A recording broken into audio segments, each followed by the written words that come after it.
사랑하는 성도 여러분, 한 주간 주님의 은혜 가운데 평안하셨습니까? 오늘 하나님께서 저와 여러분을 기다리시고 또 이 예배의 자리 가운데 풍성한 사랑과 은혜를 베풀어 주실 줄로 믿습니다. 여러분의 마음과 생각을 여시고 하나님의 그 음성을 듣는 시간이 되기를 축복합니다. 여러분, 살아가시면서 우리가 무엇인가를 결단하고 또 이제 실행하려고 할 때에 우리를 막아서는 어떤 저항이 느껴지신 적이 있는지 모르겠어요. 여러분들이 이제 마음의 결단을 하시잖아요. 부모로서 이제 자녀에게 더 이상 큰 소리를 내지 않으면 좋겠다라는 마음의 결심을 하는 순간, 그때에 우리 자녀가 역대급 말썽을 부리는 겁니다. 그래서 우리가 그 결심하고 다짐했던 것이 어느새 지킬 수 없는 상황들이 발생이 되는 거죠. 또 우리가 이제 건강을 위해서 식단을 조절하고 또 음식을 조절하지 않겠습니까? 이제 그런데 그 마음의 결심을 한 것이에요. 그런데 유독 그날 이 회식의 자리가 잡히게 된 겁니다. 그것도 고기를 먹자고 하는 거죠. 그러다 보니까 우리의 마음 가운데 무엇인가 결심을 하고 준비했던 것들에 저항감을 느끼게 되는 것이 사실입니다. 여러분, 이런 저항감이 영적인 세계에도 함께 있는 것 같습니다. 우리가 하나님의 일과 하나님의 사명을 결단할 때에 우리를 가로막는 것이 많이 있죠. 특별히 우리가 기도와 또 예배의 결단을 할 때, 또 그리고 봉사와 헌신의 결단을 할 때에 그 악한 세력들은 우리를 어떻게든 막아내려고 하는 것입니다. 이제 오늘 우리가 살펴본 이 느헤미야의 말씀이 바로 그 어렵고 힘든 저항 가운데서 하나님의 역사를 어떻게 하면 살아냈는지 그 은혜의 역사를 여러분과 함께 나누고자 합니다.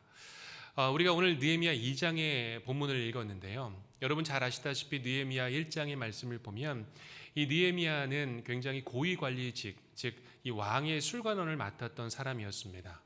그는 권력과 지위가 보장되어 있던 사람이고 사실은 자신의 삶을 그대로 영위해도 아무런 문제가 없었던 사람이었죠. 그러다 어느 날 동생으로부터 이 예루살렘 조국의 상황이 굉장히 어렵다는 이야기를 듣게 된 것입니다. 그러면서 그는 눈물로 하나님 앞에 기도를 하게 되었고 또 결국에는 하나님께서 주신 하나님의 그 사명감을 가지고 이제는 성벽 재건의 길에 오르게 됩니다. 느헤미야는 굉장히 특권을 받았습니다. 왕의 조서를 통하여서 그는 전권을 위임받았어요. 그러니까 성벽에 재건될 수 있는 모든 재료와 건축물과 모든 제반 사항을 이 왕이 다 보장해 준 것입니다. 얼마나 마음이 든든했을까요? 이제는 더 이상 내가 이 성벽을 건축하는 수축하는 일에는 아무런 방해가 없을 것이다라고 생각을 했을지 모르겠습니다. 그런데 그런 느헤미야에게 뜻하지 않은 어려움이 찾아오게 됩니다. 10절의 말씀 우리 같이 함께 봉독합니다. 호론 사람 산발랏과 종이었던 암몬 사람 도비야가 이스라엘 자손을 흥왕하게 하려는 사람이 왔다함을 듣고 심히 근심하더라. 아멘. 여러분, 10절에 기록된 이 근심하더라라는 이 단어를 보게 되면 이 단어는 단순히 마음이 무겁고 슬펐다는 것을 뛰어넘는 감정입니다. 즉 히브리어 라라는 단어가 쓰였는데 이 단어는 심히 불쾌할 뿐만 아니라 악하게 여기고 분노하는 것을 의미하는 것입니다. 지금 이 산발랏과 도비야는 이스라엘 백성, 즉 이 성벽을 건축하려는 느헤미야가 찾아왔다는 이야기를 듣고 나는 반드시 이것을 막아내야 라는 그 결단을 하게 된 것을 우리가 볼 수 있다는 것이죠. 여러분, 하나님께서 세우신 일 그리고 하나님의 사명을 감당하는 사람들에게 이런 악한 세력의 저항이 찾아오는 것을 우리는 보게 됩니다. 그래서 그들은 느헤미야의 이 사명을 보자마자 속으로 이런 결심을 했을 것입니다. 안 돼. 저 일이 시작되면 우리의 기득권과 우리가 그동안 누려왔던 것은 끝나는 것이야 라고 생각했을지 모릅니다. 여기서 우리는 하나님의 사람들이 반드시 새겨야 될 영적인 진리를 깨닫게 됩니다. 즉 하나님의 선한 역사가 시작될 때에 영적인 전쟁은 이미 시작된다는 것입니다. A.W. 토전 목사님이 이런 이야기를 합니다. 어떤 사람이 하나님께서 크게 쓰시려고 할 때에 그는 먼저 그를 깊이 상처를 입히신다는 거예요. 굉장히 어려운 말씀 아닙니까? 우리가 하나님의 선한 사명을 감당하려고 할 때에 우리의 삶의 시련과 연단이 자연스럽게 찾아온다는 것입니다. 이것은 악한 세력의 공격으로 또한 이어지기도 하는 것이죠. 여러분, 사단은요, 하나님께서 이 하나님의 일을 감당하는 그 사람들이 어느 정도 일이 진척된 뒤에 그 일을 막아서는 게 아닙니다. 하나님의 일을 하려고 결심하는 그 순간부터 우리를 낙담케 만들려고 하는 것이죠. 여러분, 이 사단은요 엄청난 전략을 가지고 있습니다. 그래서 우리가 한 걸음의 발걸음도 떼지 못하도록 우리를 옴짝달싹 못하게 만드는 것이 사단의 전략입니다. 그렇다면 질문이 있습니다. 우리가 이런 유혹과 미혹 가운데 과연 하나님의 사명을 어떻게 감당해야 될까요? 방향을 잃지 않고 길을 잃지 않고 하나님께서 우리에게 허락해 주신 그 길을 끝까지 우리는 어떻게 걸어갈 수 있을까요? 하나님의 음성을 어떻게 하면 붙들 수 있을까요? 오늘 그 은혜의 말씀을 우리가 함께 나누고자 합니다. 자, 느헤미야는 이 강력한 반대 앞에서 어떻게 행동했는지를 우리가 살펴볼 필요가 있습니다. 오늘 느헤미야 2장 12절의 말씀 우리 한번 같이 함께 봉독하도록 하겠습니다. 내 하나님께서 예루살렘을 위해 무엇을 할 것인지 내 마음에 주신 것을 내가 아무에게도 말하지 아니하고. 아멘. 여러분, 느헤미야가 이 산발랏과 도비아의 그 방해의 공작을 맞이하게 됐을 때에 어떻게 됐죠? 마음에 감동의 소용돌이가 일어난 것이 아닙니다. 분노한 것도 아니죠. 어떻게 당신들이 나한테 이렇게 할 수 있습니까? 라고 그것에 대항한 것도 아닙니다. 그저 느헤미야는 침묵했습니다. 여러분, 이것이 하나님의 일을 하는 영적인 사람들의 굉장히 중요한 원리이죠. 오히려 느헤미야는 이 두려움을 가졌던 것이 아니라 오히려 하나님께서 주신 사명을 붙들고 오히려 기도하고 묵상하고 하나님의 뜻을 더 잠잠히 사모했던 모습이 바로 느헤미야에게 있었던 것입니다. 이것은 하나님의 역사는요, 여러분, 침묵 가운데 때로는 잠잠하고 고요한 가운데 그 하나님의 사명이 더욱더 불일 듯 일어난다는 것입니다. 느헤미야가 만약 그것을 감정적으로 받아냈다면 어떻게 됐을까요? 그 일이 오히려 틀어질 수도 있었습니다. 그런데 느헤미야는 하나님의 역사하심을 굳건히 믿고 있었기 때문에 아무리 그 심한 저항이 찾아올지라도 그 미혹이 찾아올지라도 그것을 능히 이겨낼 수 있는 믿음이 있었던 것을 볼 수가 있습니다. 여러분, 우리는 여기서 느헤미야의 이 철저한 행동하는 믿음을 또한 살펴볼 수 있는데요. 이 느헤미야서 2장 12절의 말씀, 전체 말씀을 한번 같이 함께 봉독합니다. 내 하나님께서 예루살렘을 위하여 무엇을 할 것인지 내 마음에 주신 것을 내가 아무에게도 말하지 아니하고 밤에 일어나 몇몇 사람과 함께 나갈새 내가 탄 짐승 외에는 다른 짐승이 없더라. 아멘. 여러분, 그렇습니다.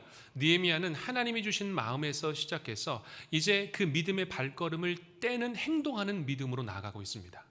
느헤미야는 즉 하나님께서 주신 비전을 붙들고 하나님께서 이제 알아서 하시겠지라는 마음이 아니라 구체적으로 이제 성벽이 무너진 곳을 자신의 발로 밟아보는 것입니다.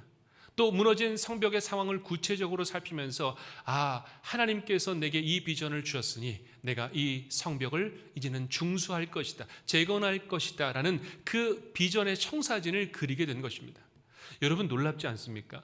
그 돌무더기가 되는 그 성벽을 보면서 느헤미야는 한탄하고 절망한 것이 아니라 오히려 성벽이 세워지는 그 청사진을 그리고 있었습니다. 여러분, 이것이 하나님께서 주시는 비전의 사명인 줄로 믿습니다.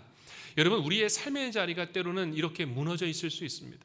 우리의 가정도, 우리의 재정도, 우리의 일터도 때로는 이런 어려운 상황을 맞닥뜨릴 수가 있죠. 그런데 여러분, 우리의 시선이 중요합니다. 우리는 무엇을 보고 있습니까? 그 돌무더기가 된 그 안타까운 상황만 붙들고 있습니까? 아니면 하나님께서 이것을 다시금 세워주셔서 하나님의 사명을 감당할 수 있는 은혜를 부여잡고 있습니까?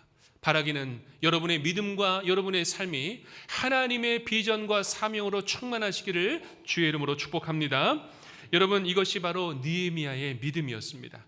그렇다면 느헤미야는 어떤 부담감을 갖고 있었을까요? 그것은 거룩한 부담감이라고 표현할 수 있을 것 같아요. 여러분, 거룩한 부담감.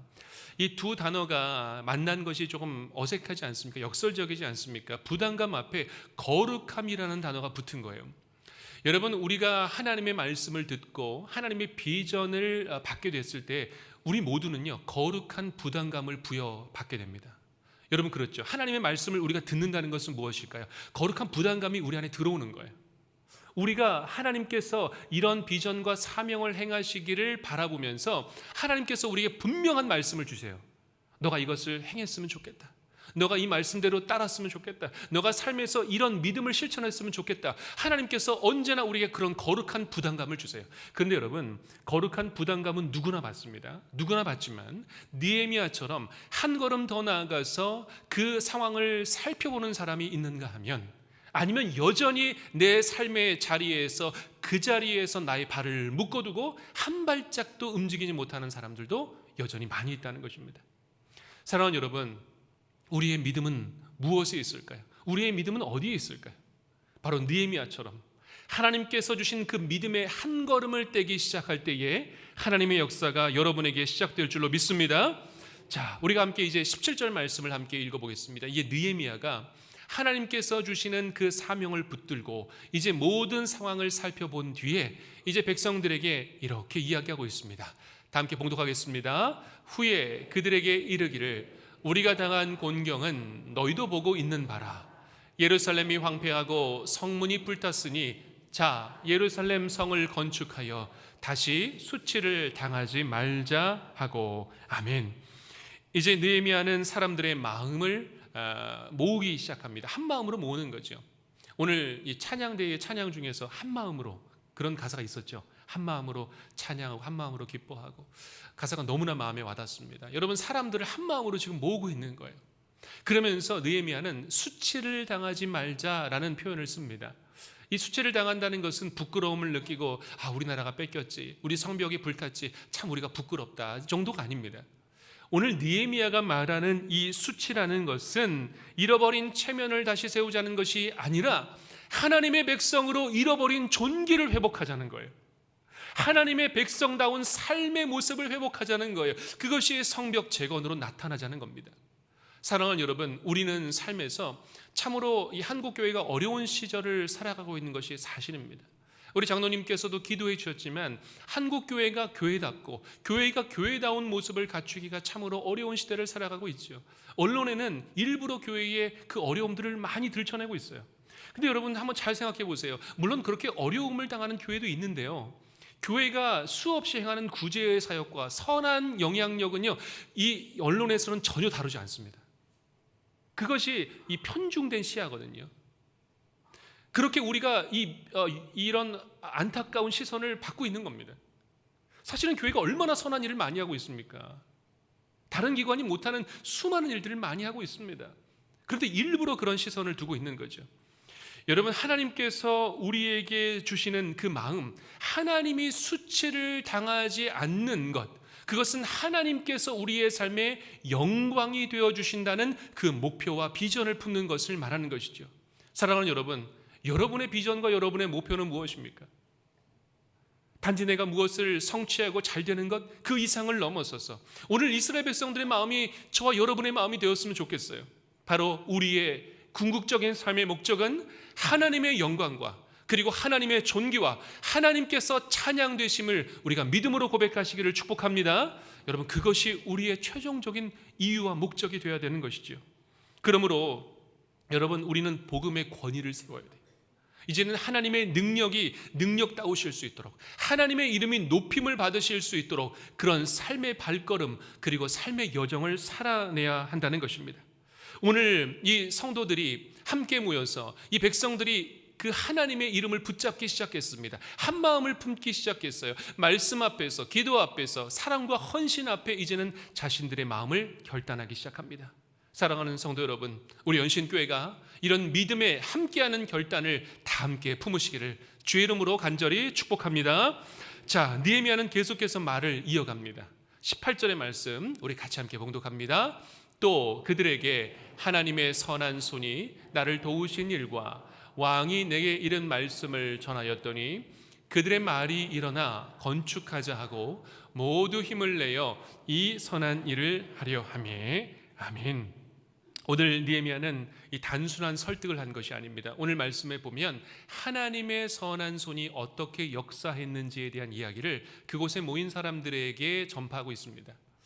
여러분, 하나님의 선한 손의 역사의 사역의 이야기가 시작되자 그곳에 모인 모든 사람들이 하나님의 마음을 품기 시작합니다. 그러면서 이 백성들이 어떤 고백을 드리냐? 일어나 건축하자라는 고백을 드리기 시작합니다. 일어나 건축하자. 하나님의 선한 사명의 역사를 이제는 들은 백성들이 하나님의 행동과 하나님의 믿음의 결단을 하기 시작해요. 일어나 건축하자는 거예요. 우리가 이제는 일어나서 함께 건축하자라는 고백을 함께 드리고 있는 것입니다. 여러분, 이것이 얼마나 위대한 하나님의 역사입니까? 여러분도 삶의 자리에서 수많은 사람들을 만납니다. 믿음의 사람들, 우리의 가정에서, 우리의 지구역에서, 청자년 교구에서, 그리고 우리의 수많은 곳에서 하나님의 사람들을 우리는 만나게 됩니다. 여러분, 그때 우리는 무슨 말을 해야 될까요? 어떤 이야기를 해야 될까요? 오늘 하나님의 선한 손의 역사의 이야기를 느헤미야가 시작했을 때에 그 공동체가 살아나기 시작한 거예요. 여러분, 이것이 바로 하나님의 능력입니다. 하나님의 선한 간증의 역사, 선한 손의 역사가 우리의 삶에 넘쳐나기 시작할 때에 그 공동체는 반드시 살아나게 될 줄로 믿습니다. 여러분, 그 낙심했던 사람들, 그 체념의 역사가 이제는 함께 하자는 헌신으로 바뀐 것이, 하나님의 손길을 증거하기 시작할 때 모두 할 수 없다라는 체념 가운데 빠져 있게 되는 거죠. 그런데 하나님의 손길의 역사가 증거되고 전파되기 시작할 때에 함께 하자는 헌신으로 바뀌게 됩니다. 그것이 바로 일어나 건축하자라는 것입니다. 여러분, 분명히 그때 한 사람이 먼저 소리를 질렀을 거예요. 저는 그렇게 생각해요. 한 사람이 먼저 일어나서 우리 함께 건축합시다 했을 때 많은 사람들이 함께 동조하면서 그래 우리 함께 일어나서 건축합시다, 그 마음을 모으기 시작한 거예요. 여러분, 그 한 사람이 필요하다는 거예요. 한 사람. 느헤미야가 바로 이 한 사람이 되어서 일어나 건축하다라고 선포했을 때에 수많은 사람들이 믿음의 고백을 함께 드리게 되었습니다. 사랑하는 여러분, 오늘도 우리도 이 말씀 앞에 서 있습니다. 누가 하나님의 말씀을 손길을 증거할 것인가? 누가 먼저 일어나서 건축하자고 외칠 것인가? 바라기는 여러분이 바로 그 한 사람이 되기를 주의 이름으로 축복합니다. 그 한 명의 고백으로 말미암아 그 공동체와 가정이 살아나는 거예요. 믿음의 고백이 필요하다는 것입니다. 여러분, 우리는 각자가 느헤미야가 되어야 된다는 이야기를 듣게 되었습니다. 이렇게 하나님의 은혜로 결단을 하게 됐을 때 악한 세력은 가만히 있었을까요? 아니요, 그렇지 않았습니다. 이제 마지막 발악을 하기 시작합니다. 19절의 말씀 함께 같이 봉독하겠습니다. 호론 사람 산발랏과 종이었던 암몬 사람 도비야와 아라비아 사람 게셈이 이 말을 듣고 우리를 업신여기고 우리를 비웃어 이르되 너희가 하는 일이 무엇이냐? 너희가 왕을 배반하고자 하느냐 하기로. 아멘. 이제 느헤미야의 구체적인 계획을 알게 된 이 산발랏과 도비야, 그리고 이제 한 사람이 더 붙었습니다. 게셈 사람이 붙었던 것이죠. 게셈이 이 고도의 전략을 사용하기 시작합니다. 첫 번째는 바로 업신여김입니다. 이 말을 통하여서 이 산발랏과 도비야는 이렇게 이야기합니다. 너희 같은 포로 출신들이 뭘 할 수 있겠어? 이 거대한 성벽을 너희 힘으로 재건하겠다고? 그건 가소로운 일이야. 그거는 어불성설이야. 되지 않는 일이야 라고 이야기한다는 것이죠. 여러분, 상대방의 이 악한 영의 목적은 무엇입니까? 그 마음에 자기 의심을 심어 놓는 것입니다. 그래, 나는 그런 사람이 아니지. 나는 그런 일을 할 만한 사람이 아니지. 그래, 나는 성벽 재건할 힘이 없어. 여러분, 우리가 하나님의 거룩한 사명을 감당하기 시작할 때에 사단은 우리에게 끊임없이 자기 의심을 심어주는 거예요. 나는 그런 사람이 아니지. 나는 그런 능력이 없어. 아이고, 목사님, 저에게 그런 말씀 하지 마세요. 저는 그럴 만한 사람이 아니에요. 목사님들이 여러분에게 봉사를 권면하고 또 다른 그 헌신의 자리를 초청했을 때 많은 분들이 그러세요. 목사님, 제게 그런 얘기 좀 하지 마세요. 저는 그런 일을 감당할 사람이 아니에요. 여러분, 그것이 무엇일까요? 자기 의심이에요. 악한 영이 심어주는 의심이에요. 나는 할 수 없다는 거예요. 하나님이 하신다고 하는데 나는 못한다는 거예요. 여러분, 이것이 악한 영의 계략입니다. 두 번째는 무엇일까요? 더욱 교활한 정치적인 누명을 씌우고 있습니다. 너희가 왕을 배반하고자 하느냐라는 그 정치적인 죄목을 심어주는 거죠. 그러면서 이 성벽 재건이라는 거룩한 사역을 이 페르시아 제국에 마치 반역하는 것처럼 정치적인 범죄로 둔갑을 시키는 공격을 하고 있는 것을 볼 수가 있습니다. 여러분, 이 공격을 받은 수많은 이스라엘 백성들은 어떤 마음을 품을 수 있었을까요? 백성들의 마음에 공포심을 심고 두려움을 심어주는 거예요. 그렇지, 내가 하는 일이 선한 일이 아니라 이거는 옳지 않은 일이구나 라는 생각을 하게 만드는 거예요. 여러분, 얼마나 많은 악한 세력이 여러분에게 이런 마음을 심어주고 있습니까? 내가 하나님의 선한 사명을 분명히 감당하려고 하는데, 믿음의 길을 따라 살아가려고 하는데 굳이 나만 이런 일을 할 필요가 있어? 나만 튈 필요가 있어? 나만 믿음을 지킬 이유가 있어? 라는 그 수많은 악한 영의 공격이 이어진다는 것입니다. 그러면서 우리가 방향 감각을 잃어버리게 만들고 하나님의 뜻을 결국에는 놓치도록 우리를 이끌어 간다는 거죠. 이게 정말 하나님의 뜻이 맞을까? 내가 괜한 일을 벌여서 다른 사람들을 힘들게 하는 것은 아닐까? 사람들이 나를 오해하면 어떡하지라는 우리 마음에 두려운 마음을 끊임없이 심어준다는 것입니다. 여러분, 우리가 아무리 좋은 비전과 하나님의 사명을 부여받게 되어도요, 이런 세상의 음성과 소리가 더 크게 들리기 시작하면 하나님의 비전의 음성은 점점 더 작아지게 된다는 것이죠. 여러분, 이 위협적인 공격 앞에서, 자, 그러면 이제 느헤미야가 어떻게 이 공격을 물리치는지 함께 말씀을 살펴보겠습니다. 우리 다 함께 20절의 말씀 힘있게 함께 선포하는 마음으로 외치겠습니다. 내가 그들에게 대답하여 이르되 하늘의 하나님이 우리를 형통하게 하시리니 그의 종들인 우리가 일어나 건축하려니와 오직 너에게는 예루살렘에서 아무 기업도 없고 권리도 없고 기억되는 바도 없다 하였느니라. 아멘.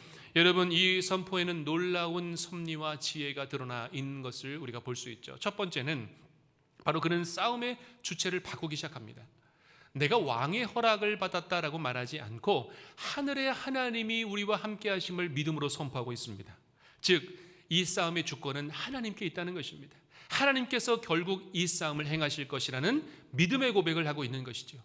여러분, 느헤미야가 이 고백을 하기 전까지는 바로 산발락과 느헤미야의 싸움이었어요. 그런데 느헤미야가 이 싸움의 주체를 바꾸기 시작할 때에 바로 하나님과 세상과의 산발락과의 싸움이 됩니다. 여러분, 이 대결이 될까요? 하나님께서 당연히 승리하실 수밖에 없습니다. 그런데 우리가 만약 여전히 산발락과 우리의 싸움으로 주어지는 싸움을 여기게 된다면 우리는 패배할 수밖에 없어요. 그런데 여러분, 이 싸움의 주권을 바꾸시기 시작할 때에 하나님께서 여러분에게 승리를 주실 줄로 믿습니다. 자, 두 번째는요, 이 논쟁의 주제를 바꿉니다. 대적들은 반역이냐, 너희들이 정치적인 범죄를 하는 것이 아니냐라는 것을 문제를 삼습니다. 그런데 느헤미야는 이것의 주제를 바꾸는 거예요. 하나님의 일이냐 아니냐라는 관점으로 초점을 돌리기 시작합니다.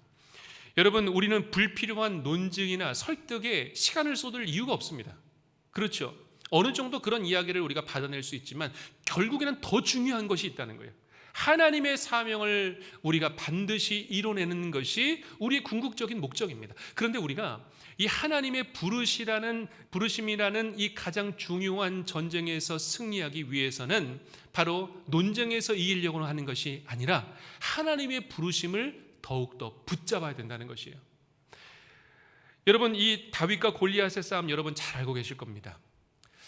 사무엘상 17장 45절의 말씀을 보면 이렇게 말씀하세요. 너는 칼과 창과 단창으로 내게 나오거니와. 여러분, 이 블레셋의 골리앗이 그 거대한 몸집을 가지고도 2m 35에서 40까지 옵니다. 그 거대한 몸집을 가지고, 그러나 그는 칼과 창과 단창까지도 들고 나왔어요. 자, 이스라엘 백성들은 무슨 생각을 했을까요? 골리앗과 나의 싸움으로 본 거예요. 골리앗의 무기와 내 무기의 싸움.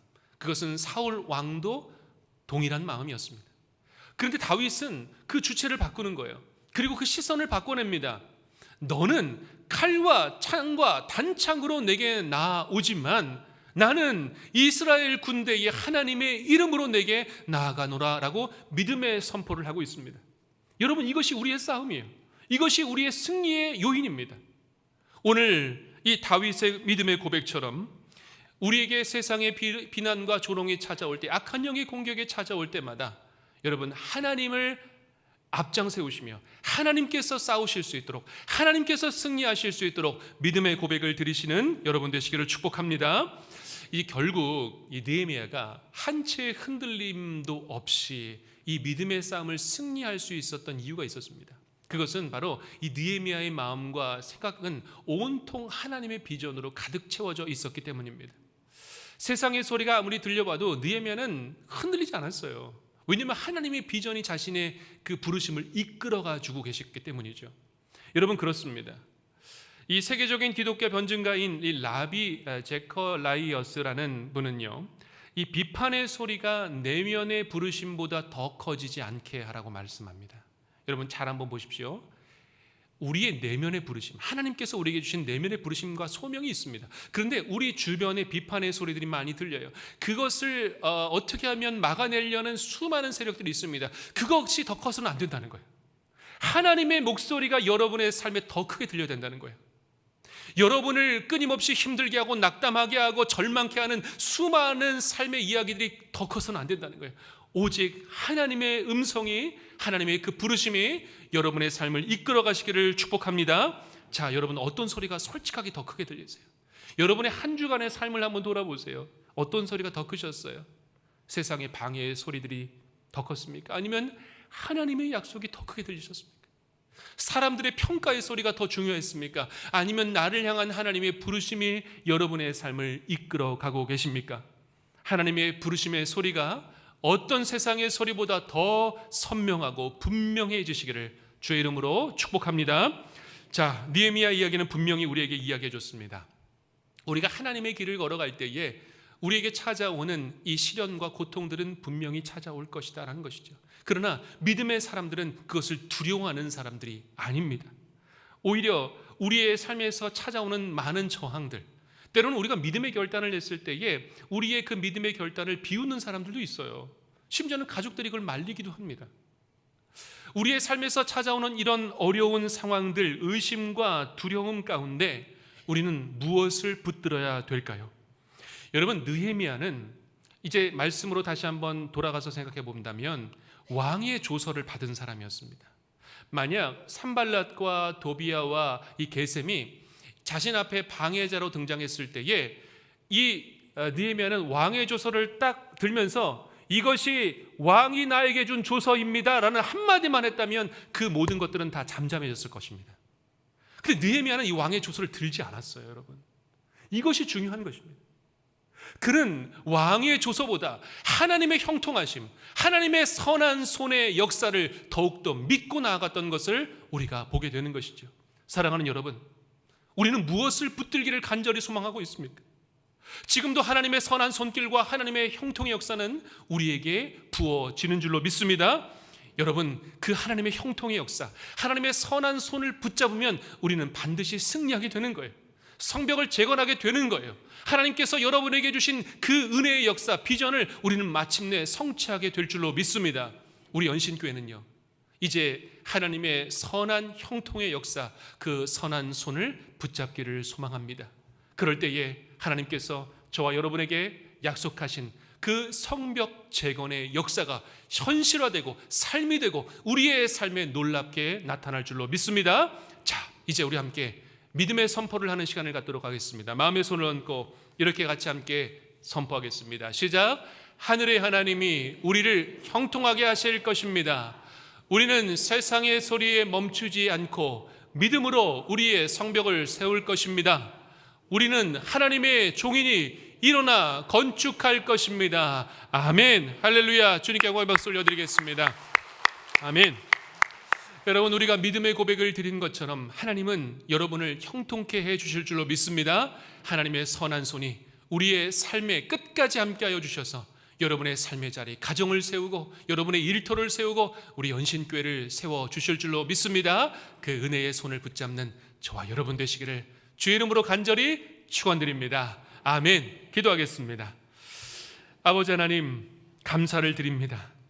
오늘 느헤미야의 말씀을 통하여서 우리가 하나님의 마음을 품고 밤중에도 무너진 성벽을 살피며 준비하게 하여 주시고 또한 기도와 말씀의 자리에서 주님의 부르심에 순종하게 해주시니 감사를 드립니다. 주님, 우리가 다시 세워야 될 성벽이 있습니까? 우리의 삶의 기도의 제단을 다시 쌓아야 됩니까? 하나님을 향한 사랑과 헌신과 거룩을 다시 쌓아야 됩니까? 오늘 우리에게 보여주신 그 무너진 자리를 외면하지 않게 하여 주시고 이제는 믿음의 발걸음으로 한 걸음 한 걸음 나아가 하나님의 성벽을 재건하는 역사에 참여하게 하여 주시옵소서. 특별히 우리 연신교회를 붙들어 주셔서 우리 연신교회가 하나님의 이름을 존귀하게 드러내는 하나님 그런 교회가 되게 하여 주시옵소서. 오늘 하늘의 하나님이 우리를 형통하게 하시리니 우리가 일어나 건축하리라 믿음의 선포를 드린 것처럼 우리의 믿음의 고백이 함께 이 건축을 선포하며 함께 증수를 선포하며 하나님의 역사를 선포하는 우리 모두가 되게 하여 주시옵소서. 믿음의 반석과 승리 되시는 우리 주 예수 그리스도의 이름으로 기도하옵나이다. 아멘.